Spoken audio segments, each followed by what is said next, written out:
Assalamualaikum. My name is Shanaz Maher. I am lecturer in botany from Government Girls Degree College, Thatta.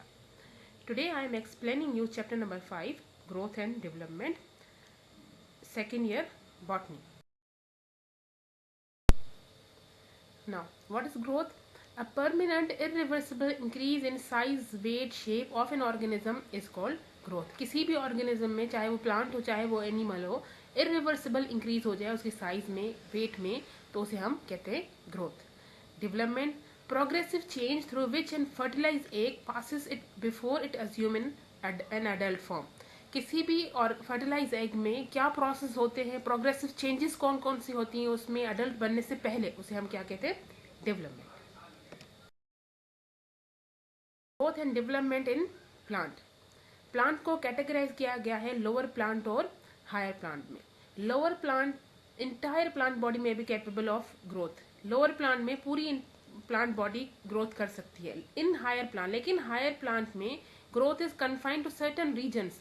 उन regions, उन points को कहा जाता है growing points और मेरिस्टेम्स. मेरिस्टेम्स क्या है? दे consist of group of cell which are capable of division. वो सेल जो डिवीजन कर सके उन्हें कहा जाता है मेरिस्टेमेटिक सेल्स. मेरिस्टेमेटिक सेल्स की 3 टाइप्स होती हैं. First one is apical meristems, intercalary meristems and lateral meristem. हम वन बाय वन इन तीनों को स्टडी करते हैं. Types of meristem. First one is apical meristem. The meristem are found on the root and shoot apex are called apical meristem. Root और shoot की apex पर या tip पर जो मेरिस्टेम पाए जाते हैं, टिप पर जो सेल पाए जाते हैं, उन्हें कहा जाता है apical meristem. They increase the length of a plant axis of root and shoot branches.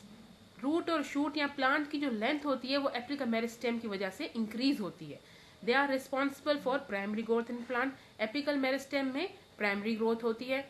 अब आते हैं intercalary meristem. These are the part of apical meristem. Apical meristem के बाद आते हैं intercalary meristem. They occur at the base of internode and many grasses. ये internode में पाए जाते हैं. Below the node of mint and base of the leaf in many plants. ये पोजीशन है इंटरकैलरी मेरिस्टेम की. Third one is lateral meristem. These tissue cause increase in the diameter of a stem and root. Lateral meristem किसी भी plant के stem और root के diameter को increase करता है, उसको मोटा करता है. They cause secondary growth. Secondary growth का फंक्शन ही है किसी भी प्लांट की थिकनेस को इंक्रीज करना. They form cylindrical sheet in vascular bundles और बिटवीन देम और बीनीथ द एपिडर्मिस. ये इनकी पोजीशन है लेटरल मेरिस्टेम की. डायग्राम में आप क्लियरली देख सकते हैं एपिकल मेरिस्टेम मौजूद है on the tip of a root और tip of a shoot. Apical meristem के बाद आते हैं इंटरकैलरी मेरिस्टेम जो मौजूद होते हैं सेंटर में, और third one in the last lateral meristem जो इंक्रीज करते हैं किसी भी शूट या रूट के डायामीटर को, क्योंकि ये सेकेंडरी ग्रोथ कर रहे होते हैं. Phases of growth. In higher plant increase in length take place only at the apex of root and shoot. Root और शूट की सिर्फ एपेक्स टिप पर ही ग्रोथ हो रही होती है, वहीं से ही प्लांट की लेंथ इंक्रीज होती है. There are 3 phases of growth: formation phase, elongation phase and maturation phase. अब इन तीनों को स्टडी करते हैं डिटेल में. Of growth, first one, formation phase. This is restricted to the tip of root and shoot. root और shoot पर ही नए cell बन रहे होते हैं. These cell continuously divide and increase in number. ये सेल कंटिन्यूसली डिवाइड हो रहे हैं और अपना नंबर इंक्रीज कर रहे होते हैं. They cell are closely packed together. New cell होते हैं, क्लोजली पैक टुगेदर होते हैं, थिन सेल्यूलोज होती है, डेंस साइटोप्लाज्म होता है इनका, और लार्ज न्यूक्लियस होता है. ये फॉर्मेशन फेज में नए सेल बन रहे होते हैं. नेक्स्ट फेज है elongation phase. The cell do not divide in this phase. क्योंकि सेल कहाँ बन रहे थे? फॉर्मेशन फेज में. इलोंगेशन फेज में सिर्फ सेल इलोंगेट होंगे, elongate to reach their maximum size. अपनी मैक्सिमम साइज तक इलोंगेट होंगे. और थर्ड फेज है मैचुरेशन फेज. जैसे मैंने कहा फॉर्मेशन फेज में सेल वॉल की जो सेल वॉल होती है वो बहुत थिन होती है, तो मैचुरेशन में वो सेल वॉल थिक हो जाएगी. The cell elongated cell are modified and perform their function. Maturation phase में सेल परफॉर्म करेगा अपने नॉर्मल एक्टिविटीज फंक्शन, क्योंकि सेल परमानेंट बन जाएगा. उसमें जाइलम आ जाएगा, फ्लोएम आ जाएगा. जाइलम अपना काम करेगा, फ्लोएम अपना काम करेगा, सेल अब परफॉर्म करेगा अपने functions. Next topic is condition for growth. Any factor that directly or indirectly affects cell division, expansion and differentiation will influence the rate of growth. Her plant की एक पर्टिकुलर रिक्वायरमेंट होती है, उससे कम ज़्यादा हो गया तो प्लांट को ग्रोथ करने में, प्लांट प्रॉपर तरीके से ग्रोथ नहीं कर सकता. There are two factors which affect the rate of growth. First one is external factor and other is internal factor. External factors are temperature, light, oxygen, carbon dioxide and nutrients. And internal factors are hormones, water, nutrition and vitamins. हम इन सबको detail में study करते हैं. External factor. First one is temperature. Enzyme work optimally in between 25 to 37 centigrade. एक plant में जो enzyme होते हैं वो उसकी तकरीबन रेंज 25 सेंटीग्रेड से 37 सेंटीग्रेड तक होती है.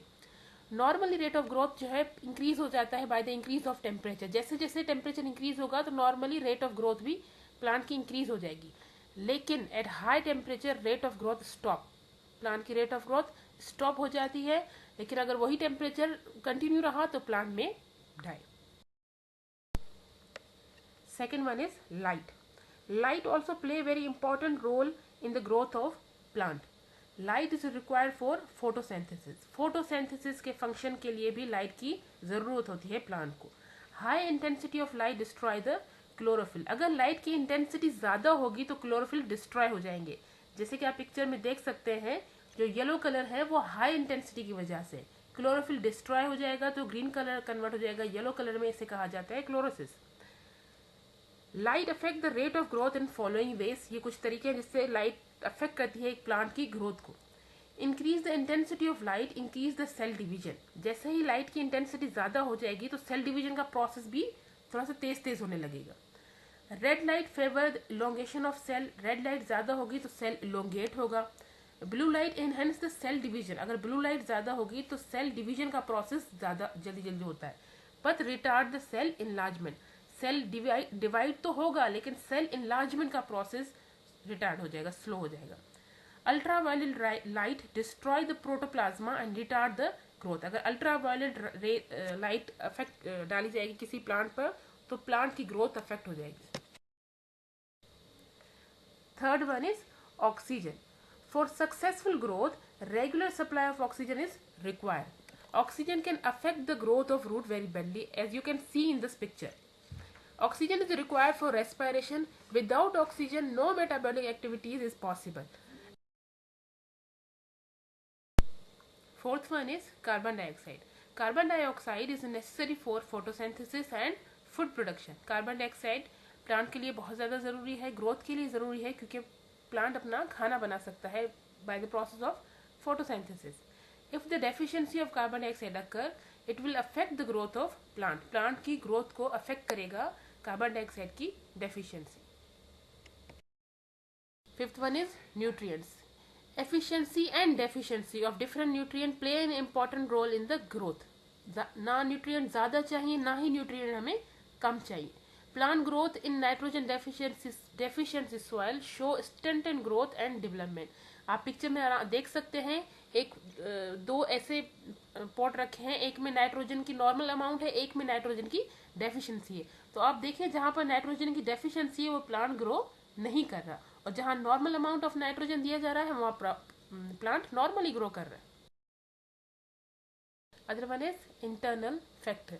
Internal factor play an important role for the growth of a plant. Plant hormones like auxin, gibberellin, cytokinin causes cell elongation. These hormones are very important for the growth of a plant. Nutrient supply provide energy to the plant. Nutrients जो होते हैं वो plant को energy provide कर रहे होते हैं. Deficiency of vitamins, जो vitamins plants में होते हैं, अगर उनकी deficiency हो जाएगी तो plant growth नहीं कर पाएगा, plant की growth decrease हो जाएगी. Last topic of this chapter is growth correlation. Growth of a plant and growth of other organs which take place in different direction. This relation is called growth correlation. Plant की growth और उसके organ की growth different direction में हो रही है. इस relationship को क्या कहा जाता है? Growth correlation.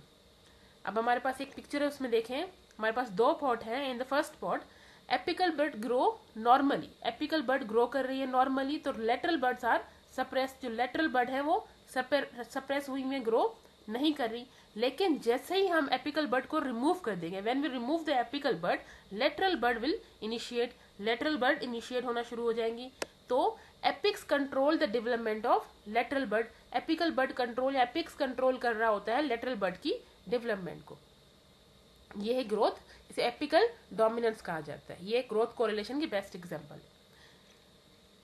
Auxin and cytokinin are responsible for apical growth. Auxin और साइटोकाइनिन हमारे पास दो हार्मोन्स हैं, वो कंट्रोल कर रहे होते हैं apical growth of a plant.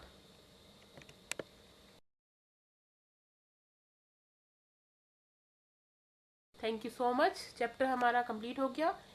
कोई भी बात इसमें या कोई भी टॉपिक समझ में नहीं आया तो आप लोग मुझसे पूछ सकते हैं।